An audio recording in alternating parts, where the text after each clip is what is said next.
वल-जु'i व नक़्सिम मिनल अम्वालि वल अनफुसि वस्समरात व बश्शिरिस साबिरीन अल्लज़ीना इज़ा असाबतहुम मुसीबा क़ालू इन्ना लिल्लाहि व इन्ना इलैहि राजिऊन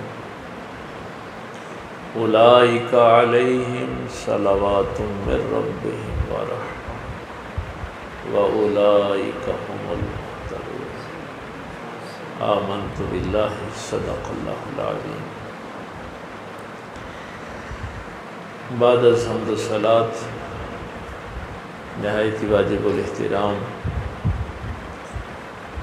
हुज़ूर दादा मुर्शिद के साहबज़ादा मोहम्मद आफ्ताब साहब, सूफ़ी मोहम्मद इकबाल साहब, भाई फ़ज़ल करीम साहब, भाई नबी अहमद साहब, दीगर पीर भाई, सामाईन, बुज़ुर्गों, दोस्तों और भाइयों,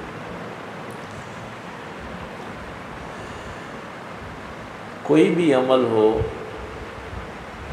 उसकी एक ज़ाहरी हैयत होती है और एक उसका जौहर होता है, उसका हासिल होता है काम का। ज़ाहरी हैयत जो है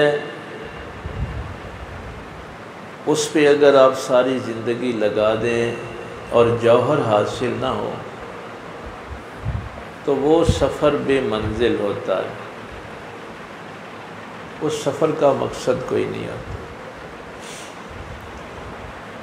अभी आपने नमाज़ पढ़ी, इस नमाज की ये ज़ाहरी हैयत है, शक्ल है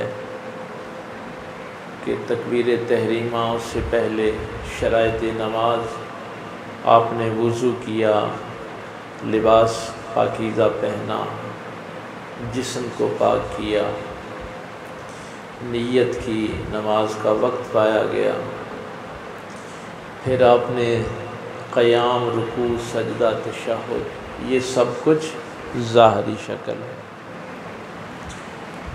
इसका जौहर क्या है कि आप बेहयाई और बुराई से रुक जाएं, ये हासिल है इस नमाज का। अगर आप सारी ज़िंदगी ये ज़ाहरी काम तो करते रहें, इसका जौहर हासिल ना हो तो फिर ये बंदगी नहीं बनती, इबादत नहीं बनती। रोज़े की एक ज़ाहरी शक्ल है कि सुबह सादक से लेके आपने गुरूब आफ्ताब तक खाने पीने से परहेज़ करना है, नफसानी ख्वाहिशात से बचना है, लेकिन जौहर उसका ये नहीं है। जौहर तक़वा है कि तुम्हें तक़वा हासिल है। बाकी भी जितनी इबादत हैं, ये जो आप महीने के बाद दूर दराज से सफ़र करके तशरीफ़ लाते हैं, ये किसकी ज़ाहरी शक्ल है कि आप सुबह घर से तैयारी करते हैं, गाड़ी पकड़ते हैं, यहाँ पहुँचते हैं, तो जहाँ पे ज़ाहिर है थोड़ी देर के लिए हम कुरान करीम की तिलावत करते हैं, ज़िक्र करते हैं, इसका हासिल क्या है, इसका जौहर क्या है? ये जो आयत मैंने तिलावत की है, पहले इसको समझ लें। इरशाद हुआ वाला नबलुवन्नकुम, हम ज़रूर आज़माते हैं, बस इसमें शक वाली कोई बात नहीं, हम ज़रूर आज़माते हैं। बिशैइन मिनल खौफ़ वल जुए, कभी खौफ का माहौल पैदा करके, कभी भूखा रख के, व नक़्सिम मिनल अम्वाल वल अनफुस वस्समरात, कभी फलों का नुकसान करके, कभी औलाद का नुकसान करके, कभी रिश्तेदारों दोस्तों का नुकसान करके। अच्छा, इसको पहले आप इधर देख लें, सूरह मुल्क की जो पहली आयत है, तबारकल्लज़ी बियदिहिल मुल्क व हुवा अला कुल्लि शैइन क़दीर। बाबरकत है वो ज़ात जिसके हाथ में बादशाही है। बादशाह वही है, मालिक वही है, मुख्तार वही है। इतना भी काफ़ी था। आगे फरमाया वहुवा अला कुल्लि शैइन क़दीर, और वो हर चीज़ पे कुदरत रखता है। अल्लज़ी खलक़ल मौत वल हयात लियब्लुवकुम, उसी ने ज़िंदगी और मौत को खल्क़ किया, लियब्लुवकुम, ताकि वो तुम्हें आज़माए। ये जो आज़माइश वाली आयत पहले आपने कि खौफ से, भूख से, ये सारा सिलसिला, जान का नुकसान, फलों का नुकसान, कारोबार का नुकसान, यहाँ फरमाया ज़िंदगी और मौत हमने इसलिए खल्क़ की है कि अल्लाह तुम्हें आज़माना चाहता है। अब आज़माइश के बाद फरमाया है अय्युकुम अहसनु अमला, ताकि अल्लाह देखे तुम में से नेक काम कौन करता है। ये बड़ी अजीब बात है कि नेकी का ताल्लुक आज़माइश के साथ है, यानी नेकी आसान नहीं है। नेकी जो है ना, ये आसान नहीं है, यानी वो आज़माता है कि तुम नेक बनते हो कि नहीं बनते। सुबह अजान हुई, नींद भी बड़ी गहरी है, बिस्तर भी नरम है, दिल भी यही कर रहा है कि बस ठीक है, आराम करो। लेकिन नेकी के लिए तो फिर तकलीफ़ उठानी पड़ेगी। बिस्तर छोड़ना तकलीफ़ है, नींद को छोड़ना तकलीफ़ है, ज़हमत गवारा करनी, और फिर उठ के पानी ठंडा हो फिर उस ज़हमत में पड़ना। अब आपके पास कोई इतना गर्म लिबास भी नहीं है, तो उस कपकपाती हुई हालत में उसको सजदा कर।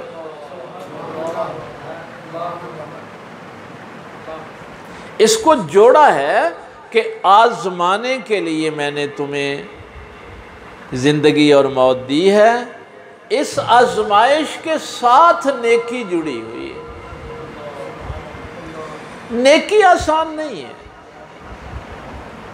आपके दिल में लालच था, खुद गर्जी थी, रिश्वत के पैसे मुफ्त में मिल रहे हैं, सूद के पैसे बगैर किसी मेहनत के मिल रहे हैं, कोई जहमत नहीं उठानी पड़ेगी। रिज़्क़ हलाल के लिए तो जहमत उठानी पड़ेगी, तकलीफ़ उठानी पड़ेगी। रिज़्क़ हलाल आसानी से नहीं मिलेगा।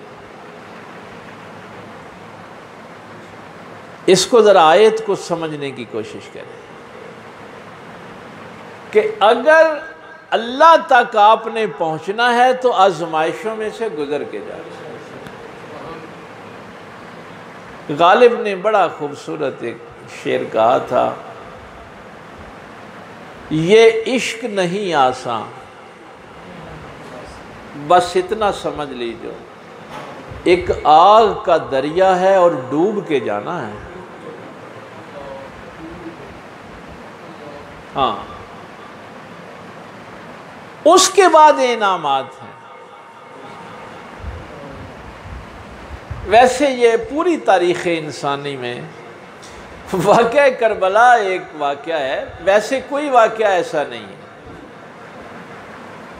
बाकी उसूल कानून अल्लाह का यही है कि आज़माइशों में से गुजारता है और फिर वो नेमतें, मनसब, इज़्ज़त सब कुछ अता करता है। बल्कि अपने खलील के लिए भी यही फरमाया, व इज़ इब्तला इब्राहीम रब्बहू बिकलिमा। यहाँ भी लफ्ज़ इब्तिला है, आज़माइश है, जहमत है।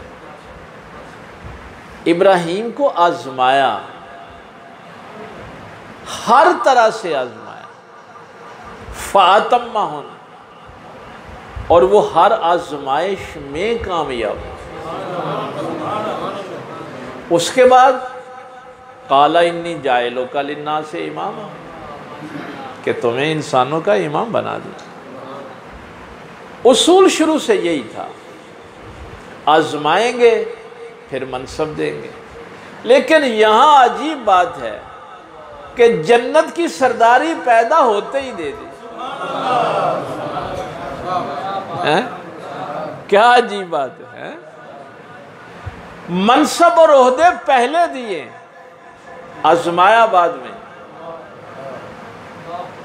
आजमाइश बाद में की। इसकी भी एक वजह है कि कभी होता है इंसान के अंदर कि चलो मैं इस मुश्किल काम में से गुजर जाऊं, आगे जाहिर है अच्छाई है, अल्लाह ताला का कुर्ब है, जन्नत की नेमतें हैं। लेकिन अगर सब कुछ पहले ही मिल गया हो, फिर कोई आजमाइश में से गुजरे, तो इसका मतलब है कि दिल में कोई तलब मनसब की नहीं थी। ये ज़हन में नहीं था कि इस आजमाइश के बाद को मनसब, वो मनसब तो पहले ही मिल गया था। अब जो कुछ किया है अपने अल्लाह के लिए किया, उसकी रज़ा के लिए। तो तस्लीम और रज़ा की ये जो कैफियत वहाँ मिलती है ना, तस्लीम और रज़ा का मुतज़ाद पता है ना, गिला है, अल्लाह से गिला कर, छोटी छोटी बातों पे गिला कर, ये क्या हो गया, वो क्या हो गया,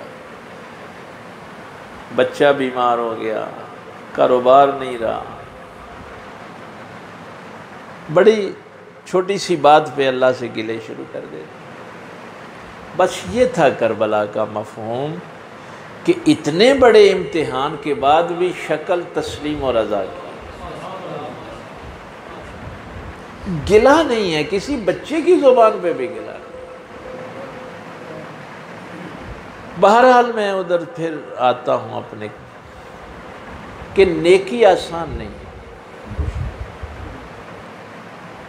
मैंने कहा ना कि रिश्वत लेनी आसान है, रिज़्क़े हलाल कमाना मुश्किल है। कई दफ़ा कभी ऐसी महफ़िलों में जाने का मौका मिले ना, वो लेबर्स यूनियन वाले, या आजकल तो वैसे मज़दूर भी बेईमान हो गए उनकी भी वो हालत नहीं रही, तो मैं उनसे कहता हूँ कि ये मुकाम सिर्फ़ आपको मिला है। जिब्रील ने भी मेरे पैगंबर के कदम चूमे हैं, लेकिन मेरे पैगंबर ने अगर किसी का हाथ चूमा है तो मज़दूर का चूमा। यार इसके हलाल को क्या सर, उसका हाथ सख्त था ना, फरमाया क्या करता है, मेहनत मजदूरी करता हूँ, तो हाथ सख्त था, तो सरकार ने उसका हाथ चूमा था। अजर भी तो फिर देखें ना इसके हलाल का क्या होता है। लेकिन अगर कोई इस मंजिल को पाना चाहे, हासिल करना, और फिर फरमाया अल-कासिबु हबीबुल्लाह, मेहनत करने वाला अल्लाह का हबीब है।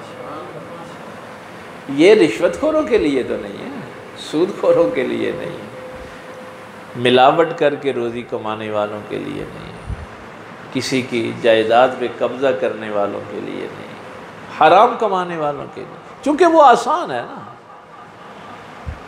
नेकी मुश्किल के बाद हासिल, ज़हमत उठानी पड़ती है। लेकिन आप कहेंगे फिर अल्लाह ने ये सिलसिला जो बनाया, जाहिर है आजमाइश के लिए पैदा किया, तो आजमाइश तो होगी। बल्कि अगर वो मैं रवायत आपको अर्ज़ करूं तो वो तो इससे भी आगे है। एक शख्स आके कहता है, या रसूल अल्लाह सल्लल्लाहु अलैहि वसल्लम, मुझे आपसे मोहब्बत है। सरकार ने फरमाया, उन्जुर मा यक़ूलु, गौर कर क्या कह रहा है, अपने लफ्ज़ों पे गौर कर, क्या कह रहा है। उसने कहा, अल्लाह की कसम मुझे आपसे मोहब्बत है। सरकार ने फिर फरमाया, गौर कर क्या कह रहा है। उसने जब तीसरी मर्तबा कहा ना, तो आपने फरमाया, अच्छा फिर तैयार हो जा, उसने कहा या रसूलल्लाह सल्लल्लाहु अलैहि वसल्लम किस बात के लिए? फरमाया जो हमसे मोहब्बत का दावा करे उस पे मसाइब फिर ऐसे आते हैं जैसे पानी बुलंदी से पस्ती की तरफ आता है, फिर इस मोहब्बत में आजमाया जाता है।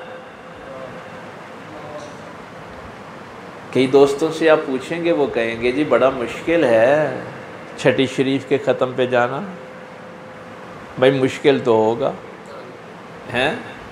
कुरान करीम यही कहता है ना, जब आप इनसे कहेंगे कि अल्लाह की राह में खर्च करें तो वो कहते हैं कि हैं 2.5 रुपये ज़कात देंगे तो कम हो जाएगी, यही कहते हैं। शैतान कहता है तेरा माल कम हो जाएगा, और अगर वहीं पे आपने शैतानी काम पे खर्च करना हो तो फिर शैतान वसवसा डालता है तेरी नाक का इज़्ज़त का मसला है, उड़ा दे पैसे। मसलन आप बारात पे किसी जाएं शादी पे तो वो मोबाइल फेंक रहे होते हैं, डॉलर फेंक रहे होते हैं,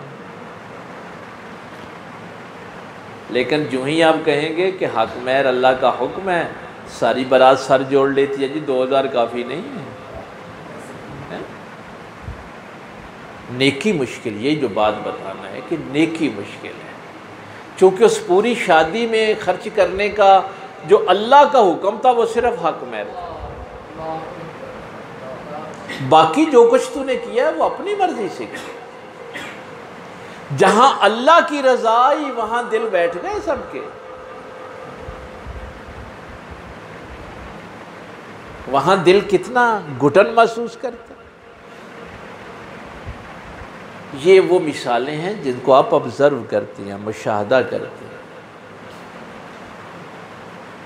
इसीलिए वो जो बात मैं हज़रत साहब क़िबला की आपसे अर्ज़ करता रहता हूँ,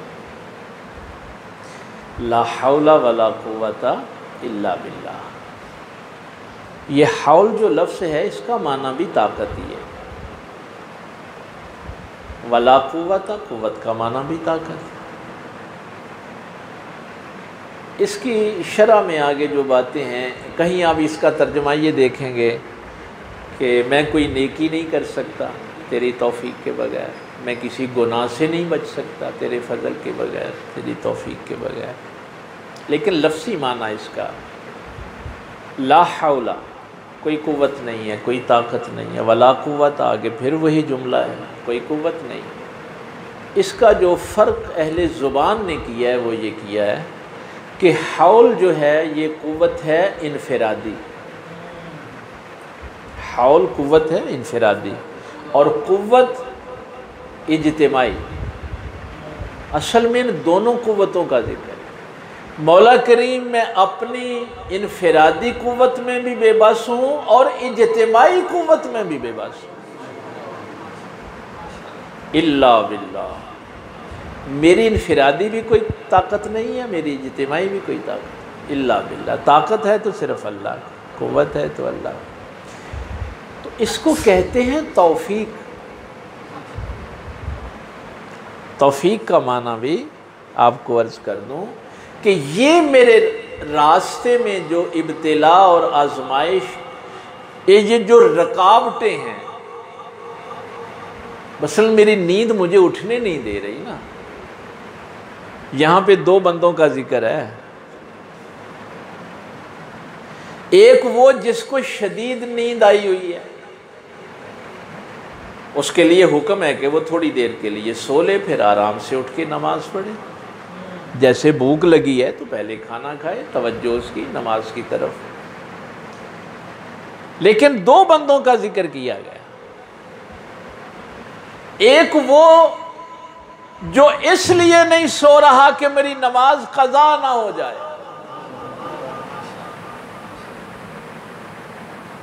नींद शदीद आई है, लेकिन वो कहता है बस सो गया तो असर की नमाज चली जाएगी, मगरिब हो जाएगी। अब वो जब सजदे में जाता है तो सजदे में नींद आ जाती है। मेरे पाक पैगंबर सल्लल्लाहु अलैहि वसल्लम ने फरमाया जब सजदे में वो सो जाता है तो मेरा अल्लाह फरिश्तों को मुखातिब करके फरमाता है देखो इसकी रूह तो मेरे पास थी, इसका जिस्म फिर भी मेरी बारगाह में झुका हुआ।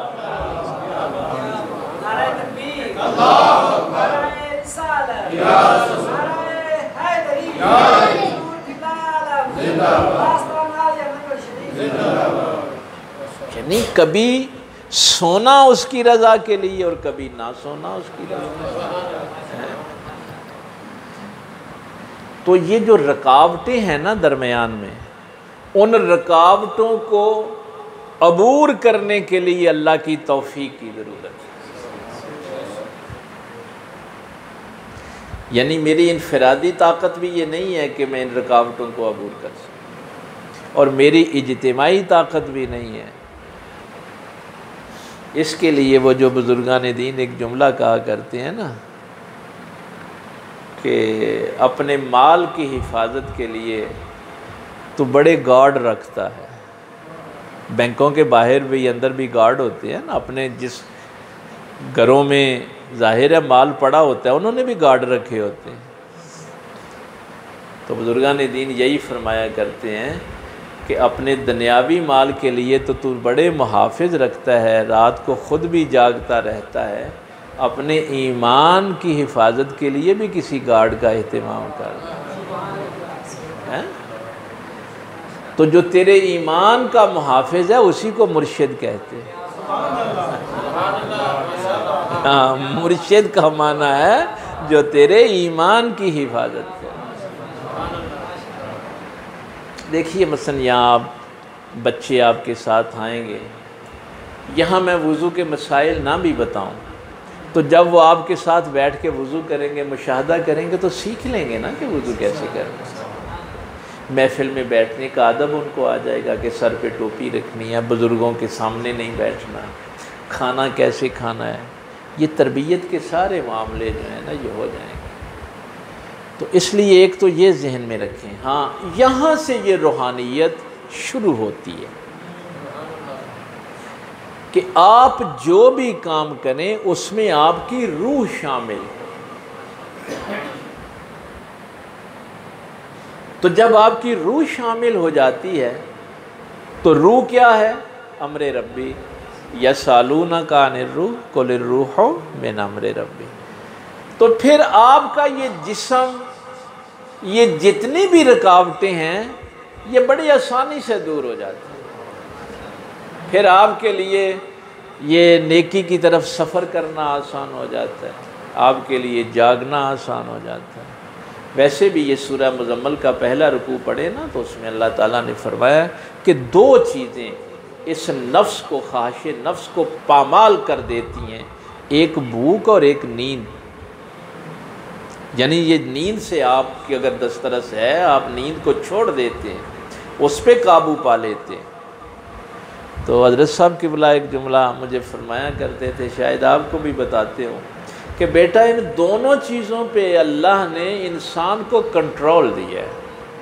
वो भूख भी जितनी चाहे बढ़ा ले, जितनी चाहे कम कर ले, और नींद भी जितनी चाहे बढ़ा ले, जितनी चाहे कम कर ले। तो इन दोनों चीज़ों में अगर आजमाया है तो इंसान को इख्तियार भी दिया, लेकिन इसके बावजूद तौफीक अल्लाह से मांगते रहना है। आप मसलन ये अभी सरजी इकबाल साहब गुजरांवाला से आए लंगर, उस दिन ये हज से आए थे वापस और मुझे मिलने के लिए आए। तो चूँकि उनका ताल्लुक़ भी चिश्ती सिलसिले से है तो छठी शरीफ के ख़त्म का पूछने लगे। कहने लगे मैं जुमे को तो उधर अपने आस्थाने पे लंगर पकाता हूँ, तो अतवार है तो मैं हाजिर हो जाया करूँ। अब इनके लंगर पकाने में और जो जहन में ये लेके आया है कि मैं टेंट भर के पहले ही खड़नी है तो 1000 रुपया देखदा लेना, उसके पकाने में बड़ा फ़र्क, क्योंकि उसके काम में रूहानियत नहीं होगी। यानी आप जो भी कदम उठाएं उसमें जिस्म के साथ आपकी रूह शामिल, मकसद शामिल हो, जौहर शामिल। अगर वो शामिल नहीं है तो फिर ये बेमकसद सारा जो काम है ना वो हो जाए। मैं अभी रदावे से आ रहा हूँ, वहाँ भी मैंने उनको बताया लोगों को कि ये जो रुकावटें हैं ये ख्वाहिशात नफ्स हैं, लालच है, लोभ है, खुदगर्जी है, तकब्बुर है, बेहयाई है, ये जितनी भी मनफी चीज़ें, नेगेटिव चीज़ें, अल्लाह ने एक आयत में इसका हल बता दिया, एक आयत। व अम्मा मन खाफा मकाम रब्बिही व नहन नफ्स अनिल हवा, जो डर गया अपने अल्लाह के सामने खड़े होने से, उसने सारी ख्वाहिशों पे काबू पा लिया। उसका हाथ जुल्म के लिए नहीं उठे, वो मिलावट नहीं कर सकता, वो झूठ नहीं बोल सकता। एक खौफे खुदा के मैंने अपने अल्लाह के हुजूर पेश होना, अल्लाह के सामने हाजिर। तो इसलिए ये चीज़ें जो आपका यहाँ आना होता है, हम बैठ के कुरान करीम सीखते हैं, ये तरबियत के मामलात होते हैं। और मकसद क्या है?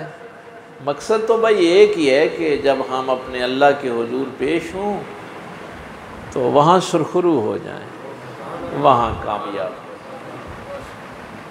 यही बात मैंने उस दिन खुतबा जुमा में भी कही थी कि दावत तो दोनों तरफ से मिलती रहती है, और ये जिहद मुसलसल है। हाँ, ये कोशिश मुसलसल आपको करना पड़ती है, तगो-दो मुसलसल करना पड़ती है। कि हज़रत हुर रज़ी अल्लाह ताला अन्हु को भी समझाने वाले थे। ये नहीं है कि आप कोई लोग समझाते हैं कि इसमें फ़ायदा है, इसमें नुकसान है, वहाँ भी लोग समझाने वाले थे। वो हुर तो बड़ा सियाना बंदा है, मुदब्बर आदमी है, इतना अकल वाला बंदा, और फैसला क्या कर रहा है? उधर जा रहा है जहाँ भूख और प्यास है। वहाँ तो दिरमो दिनार नहीं तकसीम हो रहे, लिफाफे जो हैं वो तो इधर यजीद के लश्कर में दिए जा रहे थे, और भाई अशरफियों की थैलियाँ तो इधर तकसीम हो रही थी ना। यहाँ मैं कभी जब महफिलों में ये बात करता हूँ कि हमारे यहाँ तो ये भी तसव्वुर है ना, उधर मैं गुजरांवाला में भी हाफिज शराफत साहब के पास ये बात कही थी कि हम तो ये भी पूछ लेते हैं कि महफिल में लंगर है कि नहीं है, ये भी पूछ लेते हैं ना। तो अगर हम करबला में होते तो फिर क्या होता? अगर हम करबला में होते तो कहते कि हुसैन की तरफ तो भूख और प्यास है, हमें वहां जाने की क्या जरूरत, हम उस महफिल में क्यों जाएं जहां लंगर नहीं है। अगर हमने ये तकरीरें, ये नातें पैसों के लिए पढ़नी हैं, तो अगर करबला में होते तो फिर हम किधर होते? क्योंकि तिजोरियां तो इधर तकसीम हो रही थी, उधर तो नहीं हो रही थी ना। उधर तो नहीं पैसे तकसीम हो रहे थे, पैसे तो यजीद के लश्कर में तकसीम। अब वहां तो फिर हम हुसैन की महफिल में जाके नात नहीं पढ़ सकते थे ना, वहां तो तकरीर नहीं कर सकते थे, इसलिए कि हमें तो एडवांस 50,000 चाहिए, लाख चाहिए। यही इसी लाइन पे आप देख लें कि हम करबला वालों के साथ कितने हैं। एक लंगर ना हो तो हम जिक्र की महफिल में नहीं जाएंगे, और बड़ा प्यार है हमें। ये रुकावटें देखें कहाँ कहाँ क्या क्या होती है। तो हुर को भी कहा गया कि तुम मुदब्बर आदमी है, नेक, ये क्या फैसला कर रहा है? भूख और प्यास की तरफ जा रहा है, वहां तो लंगर नहीं है, वहां पैसे भी नहीं है, कोदा भी नहीं है। तो उसने एक बात कही, उसने कहा देखो मैं फैसला जन्नत और दोज़ख में से किसी एक का कर रहा हूं। ये जिन चीजों को तुम देख के फैसला कर रहे हो कि इधर मूसल की गवर्नरी है, अशरफियाँ हैं, दिरमो दिनार हैं, अयाशी है, और भाई मैं तो इनको जहन्नम के शोले समझता हूँ। और उसने अपने घोड़े को जब बेड़ी लगा के वो निकला ना इमाम आली मुकाम की तरफ, तो जाते जाते उसने यही जुमला, तमाम तारीख की किताबों में यही लिखा है, उसने कहा मेरे सामने जन्नत भी थी, दोज़ख भी, मैंने जन्नत का फैसला किया है और सही किया। अब कोई रुकावट उसके सामने आई? कोई लालच, कोई खुदगर्जी? उसने कहा मुझे पता है मेरी औरतों को कैदी बना लिया जाएगा। हमें कोई कहे कि तेरी बेटियों को कैदी बना लेंगे तो हम कहेंगे अच्छा यार मजबूरी है। हुर ने कहा मुझे पता है मेरे साथ मेरा घर जला दिया जाएगा, हमें कोई धमकी दे तेरा घर जला दिया जाएगा, हम कहेंगे मजबूरी है क्या करें। हुर के रास्ते में कोई मजबूरी क्यों नहीं आई? इसलिए कि उसके अमल में जौहर मौजूद था, और जौहर में तौफीक खुदाबंदी मौजूद थी। तो इसलिए नेकी का काम जो होता है ना, बड़े वसवसे शैतान डालता है कि कैसे तू उठेगा, कैसे जाएगा, कैसे उस जिक्र की महफिल में। लेकिन आपने वो जो मैं हज़रत साहब क़िबला का जुमला अक्सर आपको कहता हूँ कि वज़ू करके भी क्या कहना है, या अल्लाह तेरी तौफीक के साथ की। यानी ये जो वज़ू के रास्ते में रुकावटें थी, ये तूने दूर की। तेरी बारगाह में खड़ा हुआ हूँ तो तेरी तौफीक के साथ खड़ा हूँ। तो कोशिश करें अमल छोटा हो बड़ा हो,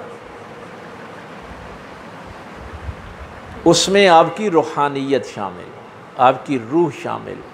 इस जिस्म की फिर आपको परवाह नहीं रहेगी, ये हल्का फुल्का हो जाएगा, इसकी परेशानियां ख़त्म हो जाएंगी। लेकिन अगर रूह शामिल ना हुई तो फिर नमाज आपकी बोझल हो जाएगी, फिर आपको नमाज में सुकून नहीं मिलेगा। आप समझें क्या यार, मुश्किल काम जो है मेरे मत्थे लग गया। बस सरकार का फरमान, सरकार ने फरमाया किसी नेकी को छोटा ना समझा करो। बुखारी मुस्लिम की रवायत है। चाहे वो रास्ते से किसी तकलीफ दे चीज़ को हटाना ही क्यों ना हो। तुम्हारे नज़दीक ये मामूली नेकी है ना, कि कोई कांटा पड़ा था हटा दिया, कोई पत्थर पड़ा था कि हटा दिया, कोई तकलीफ़ दे चीज़ रास्ते में थी तो आपने अल्लाह की रज़ा के लिए हटा दी। फरमाया वो जिसको तू नेकी को छोटा समझ रहा है, हो सकता है वही नेकी तेरी बख्शिश का ज़रिया बन जाए। और कभी किसी गुनाह को भी छोटा ना समझ, हो सकता है कि वो जिस गुनाह को तू छोटा समझ रहा है वही तुझे जहन्नम में ले जाए। तो ये ज़हनी तौर पे तैयार रहें। तौफीक क्या है? मेरे रास्ते की रुकावटें वो अल्लाह दूर कर दे तो अल्लाह ने तौफीक दे दी, लेकिन उसके लिए शर्त है कि तौफीक तलब करनी पड़ती है। तौफीक आपकी तलब का नाम है। तो ये ज़हन में रखना कि नेकी आसान नहीं है, लेकिन आसान हो जाती है जब उसकी तौफीक शामिल हो जाती है। तो ये अल्लाह ताला ने फरमाया कि हम आज़माते हैं, इन आजमाइशों में से भी इंसान बड़ी आसानी से गुजर जाता है। देखिए नबियों को भी आजमाया ना, तो पांचों पर्चों में इकट्ठा नहीं आजमाया। जहाँ किसी को खौफ से आजमा लिया, किसी को भूख से आजमा लिया, किसी के बच्चों का नुकसान करके, लेकिन ये 5 पर्चे इकट्ठे हुए हैं तो करबला में। बाकी किसी को अल्लाह ने पांचों में इकट्ठे नहीं आजमाया। और फिर उलाइका अलैहिम सलवातुम मिर रब्बिहिम व रहमा। हमारे यहाँ कई बंदे वो सलात का माना रहमत कर लेते हैं ना। उलाइका अलैहिम सलवातुम मिर रब्बिहिम व रहमा, तो क्या मसलन अल्लाह क्या रहा है कि अल्लाह ताला उन पे रहमत करता है और रहमत करता है? नहीं, उलाइका अलैहिम सलवातुम मिर रब्बिहिम व रहमा। अल्लाह ताला अब उनकी शान फरिश्तों में बयान करता है। सलात का माना है शान बयान करना, और उन पे रहमत फरमाता है। और फरमाया यही हैं लोग हिदायत वाले हैं। अब इस तरतीब का पता चला, वो आजमाएगा, आजमाइश के बाद फिर तुम्हें रहमत अता करेगा, उसके बाद आपकी ज़िंदगी हिदायत वाली ज़िंदगी है, वो ज़िंदगी जो अल्लाह चाहता है कि तुम गुजारो। तो इसलिए अल्लाह ताला से तौफीक भी मांगते रहें। वो मेरा यूट्यूब पे मौजूद है, उस दिन इन्होंने चढ़ा दिया था मंबाए फैज़ और वास्ताए फैज़। अल्लाह मंबाए फैज़ है और नबी पाक वास्ताए फैज़ है। उनके वास्ते से अल्लाह का फैज़ तुम्हें मिलेगा। और आगे फिर बाबुल इल्म अलीउल मुर्तज़ा उस शहर का दरवाज़ा है। भाई अगर शहर तक जाना है तो दरे शहर पे भी जाना पड़ेगा, हैं? हुसैन मिन्नी व अना मिनल हुसैन। तो ये नबी पाक सल्लल्लाहु अलैहि वसल्लम, हुजूर की अहले बैत, असहाब रसूल और औलिया उम्मत, ये सारे क्या हैं? वास्ता फैज़। देखिए ज़मीन के नीचे पानी है, मैं सादा मिसाल से आपको अर्ज़ करूँ, पानी का फैज़ ज़मीन के नीचे है ना, लेकिन मिलेगा किसे? जो वास्ता फैज़ तक, जहाँ वो नलका लगा हुआ है ना, कुआं लगा हुआ है, तो आप मंबा फैज़ तक वास्ता फैज़ के बगैर नहीं पहुँच सकते। ये उसूल है। तो अगर आपने मंबा फैज़ तक पहुँचना है तो वास्ता फैज़ तक आपको पहुँचना पड़ेगा।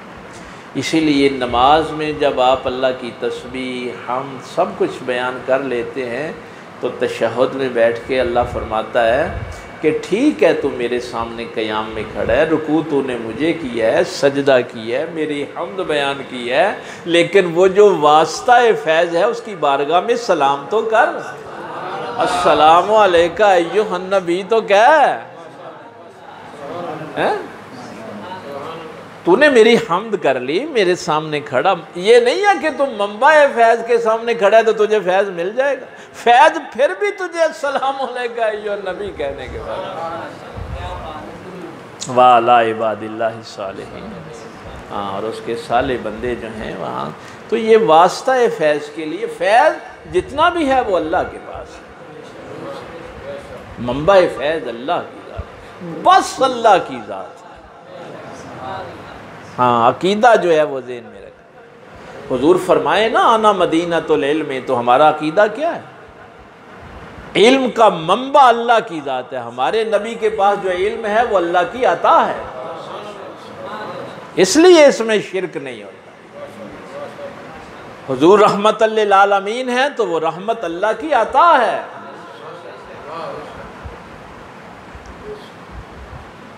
मंबा फैज़ अल्लाह की ज़ात है और वास्ता फैज़ मेरे पाक पैगम्बर सल्लल्लाहु अलैहि वसल्लम की ज़ात पाक है। आगे हुजूर जिसको चाहें, क़यामत वाले दिन भी यही होगा। शफात कुबरा नबी पाक सल्लल्लाहु अलैहि वसल्लम की है। आगे सरकार जिसको इजाज़त दें, किसी नबी को दें, किसी वली को दें, किसी शहीद को दें, क़यामत वाले दिन भी वास्ता फैज़ जो बड़ा है वो रसूलुल्लाह की ज़ात है। बाकी हुजूर जिसको वास्ता फैज़ बना दे। तो यहाँ से वास्ता फैज़ से आपको तौफीक मिलेगी, रूहानियत मिलेगी। ये जो आपको रुकावटें नज़र आती हैं ये दूर हो जाएंगी। अल्लाह ताला अमल की तौफीक। आखिर दावाना अल्हम्दुलिल्लाह।